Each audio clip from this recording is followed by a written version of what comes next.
Sir मेरा आपसे question है कि भारतीय समाज और संस्कृति में क्या विविधताएं हैं? वेरी गुड, बहुत बेहतरीन सवाल है कि भारतीय समाज में विविधताएं क्या है। ये आमतौर पे आपने सुना होगा कि यूनिटी इन डाइवर्सिटी, भारत में काफ़ी डाइवर्सिटीज़ है। तो भारतीय समाज में जो विभिन्नताएं हैं, ये आपको मैं ये बताऊं कि ये क्वेश्चन हर लेवल पे, ये मतलब टॉप टू बॉटम, आईएएस से लेकर के कॉम्पिटिटिव एग्ज़ाम से लेकर के हर जगह एस्से लिखने के लिए भी आता है और यूनिवर्सिटी एग्ज़ाम के लिए भी आता है। देखिए विविधता क्या क्या है, सोचिए यहाँ पे। देखिए सबसे बड़ी विविधता ये है कि हमारा जो इंडिया है इसमें ज्योग्राफिकल डिफरेंसेस बहुत ज़्यादा है। आप देखिएगा जब आप नॉर्थ इंडिया में हो और गर्मी का मौसम है, तो जब आप साउथ इंडिया में जाओगे, मद्रास में, चेन्नई में या हैदराबाद में, तो मौसम बहुत ही सुहाना होता है। मुंबई में वहाँ गर्मी नहीं पड़ती है, ठीक है, हाँ, क्योंकि समुंदर के करीब होता है। फिर आप ये देख लो कि पहाड़ों में आप चले जाओ तो अभी लोग जो है ना कंबल ओढ़ रहे हैं। तो कितने डिफरेंसेस हैं नॉर्थ से साउथ और साउथ से और ईस्ट से वेस्ट में। आप ये देखो कि हमारे कंट्री में एक ही टाइम में ज्योग्राफिकल डिफरेंसेस की वजह से आप देखोगे कि कहीं पे गर्मी है, कहीं पे जाड़ा है। अगर आप तुम जाओ पहाड़ों में तो तुम्हें वहाँ पे स्वेटर खरीदना पड़ जाएगा, और पहाड़ों से अगर तुम दिल्ली आ जाओ तो तुम्हें ना स्वेटर वगैरह सब पैक करके बड़ा झमेला हो जाएगा कि किधर रखें कंबल स्वेटर, बहुत परेशानी हो गई। और फिर आप अगर तमिलनाडु चले जाते हो, नीचे चले जाते हो, मान लो साउथ में, तो फिर वहाँ मौसम बिल्कुल ठीक है। वहाँ पे मतलब सालों भर, अगर आप जनवरी में नॉर्थ इंडिया में होते हो, बिहार, यूपी, राजस्थान में, तो आप साउथ में चले जाओ, पूरा जैकेट वगैरह पहन करके, तो साउथ में आपको ज़रूरत नहीं है, टी शर्ट पहन रहे हैं लोग मुंबई में, हैदराबाद में। तो ज्योग्राफिकल डिफरेंसेस है, कितना बड़ा विविधता है। फिर आप ये देखो भाषाई विविधता है। भारत में हज़ारों भाषाएं बोली जाती है, हर एक 4 किलोमीटर 5 किलोमीटर के बाद भाषा बदल जाती है। बिहार में देखो भोजपुरी है जो बहुत मशहूर है, मैथिली है, संथाली है, बहुत सारी है, सैकड़ों भाषाएं हैं। कुछ का हम नाम ले रहे हैं। आप उत्तराखंड में है, कुमाऊनी है, गढ़वाली है, राजस्थान में है 10-50-100 भाषा मशहूर भाषाएं हैं, और आपको यूपी में बहुत सारी है, अवधी भाषा, बहुत सारी भाषाएं हैं। तो भाषा को लेकर के बहुत सारी विभिन्नता है, लेकिन हम सब में एकता यह है कि एक है, हम लोग इंडियन हैं। धार्मिक विभिन्नता बहुत ज़्यादा है। हमारे यहाँ विभिन्न धर्म के लोग हैं, जैसे मान लो हिंदू हैं, सबसे ज़्यादा जो पॉपुलेशन है वो किस धर्म की है? हिंदू की। उसके बाद मुस्लिम हैं, इस्लाम एक्चुअली धर्म है, सिख है, ईसाई है, जैन है, बौद्ध है। और आपको पता है कि एक क्रम से अगर आप देखो तो सबसे ज़्यादा हिंदू, उसके बाद मुस्लिम, उसके बाद सिख, उसके बाद ईसाई, फिर सिख, तब जैन। बात सुनो, ईसाई ज़्यादा हैं, जबकि हिंदू, मुस्लिम, सिख, ईसाई, लेकिन ईसाई ज़्यादा हैं, सिख हैं, उसके बाद जैन हैं। आप ये करीब करीब, मतलब एग्जैक्ट फिगर नहीं बता रहा हूँ, 1% के करीब आपको सिख हैं, 1% से ज़्यादा, 1.5-2% के करीब ईसाई हैं, 14% मुस्लिम हैं, और 84% के करीब हिंदू हैं। तो ये है। उसके बाद जातिगत भिन्नताएं, अलग अलग जातियां हैं, ब्राह्मण, क्षत्रिय, वैश्य हैं, उनकी भी अलग अलग जातियां हैं। उसके बाद आप ये देखोगे कि आइडियोलॉजिकल डिफरेंसेस हैं, वैचारिक विभिन्नताएं हैं।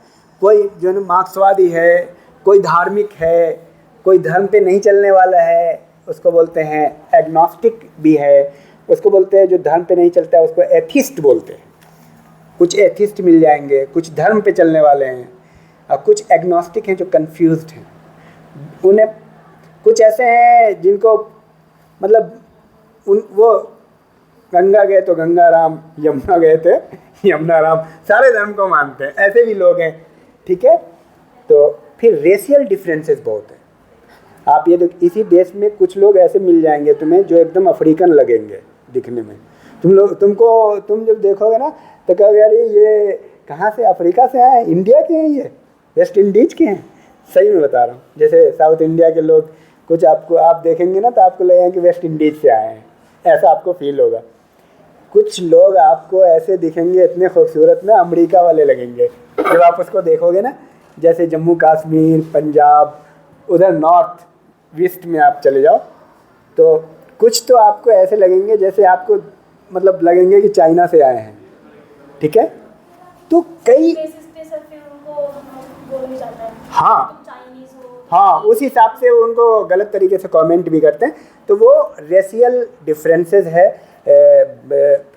सबसे उसके बाद क्या है कि एक बीच वाले हैं, गेहूं कलर के हैं, ठीक है। ये मैं बेसिक अंडरस्टैंडिंग के आधार पे समझा रहा हूँ इस टॉपिक को, मैं फैक्ट के आधार पे नहीं समझा रहा हूँ, कॉन्सेप्ट के आधार पे समझा रहा हूँ। तो गेहूं कलर के लोग हैं पूरे नॉर्थ इंडिया में, आप देखोगे जैसे यूपी, बिहार, मध्य प्रदेश, राजस्थान, इन सब में आप देखोगे इस टाइप के लोग होते हैं। वेस्ट में चले जाओ, नॉर्थ वेस्ट में सब गोरे गोरे लंबे लंबे जम्मू कश्मीर कश्मीरी लोग जो है ना एकदम डिफरेंट आपको दिखेंगे। साउथ में चले जाओ थोड़ा नाक चपटी काले लोग भी दिखेंगे, लंबे भी हैं। और आप थोड़ा इधर चले जाओ, क्या कह रहे कि ईस्ट में चले जाओ, नॉर्थ ईस्ट में, तो आपको नाक चपटी चाइनीज जापानी टाइप के लोग दिखेंगे। तो रेशियल डिफरेंसेस है, तो बहुत सारे। फिर कल्चरल डिफरेंसेस है, फूड अलग है, खाने पीने का तरीका अलग है। आप ये देखो कि नॉर्थ इंडिया के हिंदू जो नहीं खाते हैं या जो खाते हैं वो साउथ इंडिया के हिंदू नहीं खाते हैं और खाते हैं, बिल्कुल डिफरेंसेस है।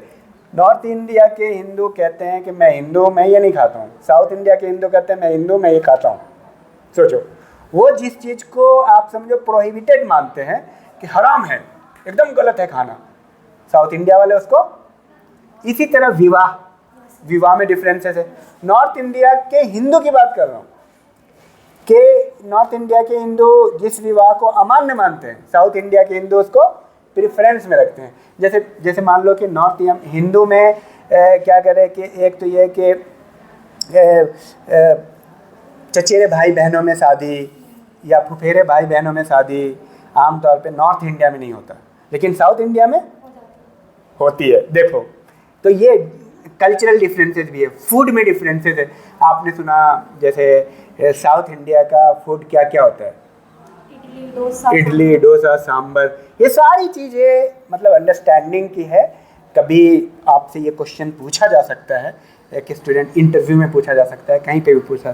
तो इडली, सांभर, डोसा, ये सब साउथ इंडिया के फूड हैं। डांस की भी अपनी अपनी कैटेगरी है। नॉर्थ इंडिया का एक अलग डांस है, नॉर्थ इंडिया का खाना है। जैसे मान लो कि बिहार का आप ले लो, ये क्या बोलते हैं बिहार में, दाल वाला जो होता है, हाँ, मैं भूल रहा हूँ उसका। और बिहार, यूपी वगैरह में समोसा जलेबी बहुत कॉमन है, ठीक है। और उसको बोलते हैं बिहारी, मैं थोड़ा सा उसको मैं भूल रहा हूँ, ये बहुत ही मशहूर डिश है। यूपी का अलग डिश है, राजस्थान का अलग है, बीकानेर की मिठाई वगैरह मशहूर है, बंगाल की लिट्टी चोखा बिहार की, ठीक है। तो राजस्थान का लिट्टी चोखा नहीं, बिहार का। तो बिहार का लिट्टी चोखा मशहूर है। उसी तरह हर जगह का, तो साउथ इंडिया का कुछ तो खान पान, तौर तरीके, रीति रिवाज, उठना बैठना, जीवन शैली, ये सारी चीज़ों में डिफरेंस है। इसी को बोलते हैं डिफरेंसेस। और इन सारे डिफरेंसेस के बाद भी हम लोगों के अंदर एक यूनिटी है। जो प्रधानमंत्री मोदी का एक ये है एक प्रोग्राम है, एक भारत श्रेष्ठ भारत, जिसका मैं समन्वयक भी हूँ। उसका जो थीम है ना, यूनिटी इन डाइवर्सिटी।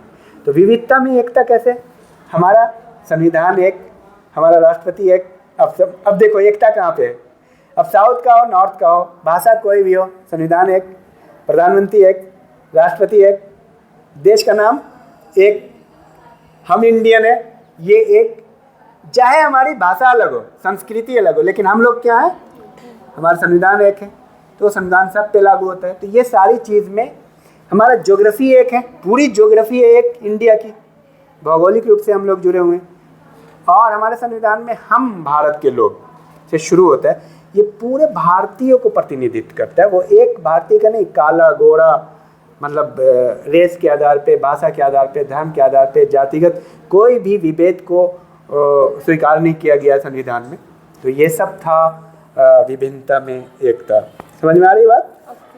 कोई भी स्टूडेंट को अगर किसी भी टॉपिक से रिलेटेड कुछ भी समझना है तो कमेंट ज़रूर करेंगे। Thank you. कट कर दो उसको।